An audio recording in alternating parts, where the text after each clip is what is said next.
Ang mga babaeng ensign wasp ay hindi gumagawa ng mga pugad. Ang insektong ito ay naghahanap ng mga kahon ng itlog na iniwan ng mga ipis upang mangitlog na malapit ng maging larvae. Ang proseso ng paglaki ng mga itlog ng wasp ay mas mabilis kaysa sa mga ipis.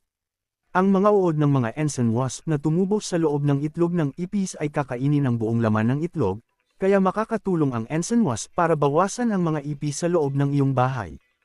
Ang lumilipad na insekto na ito ay nagsisimula sa kanyang buhay bilang isang itlog na idineposito sa itlog ng ipis. At dito sa loob ng itlog ng ipis, ang insekto ay dahan-dahang lumalaki habang kinakain ang laman ng itlog ng ipis. Makalipas ang takdang araw, ang ensign wasp ay lalabas sa itlog ng ipis para simulan ang buhay sa labas ng itlog. Karaniwang nabubuhay ang mga ensign wasp sa loob ng 6 na buwan pagkatapos magparami at mangitlog upang lumikha ng bagong henerasyon.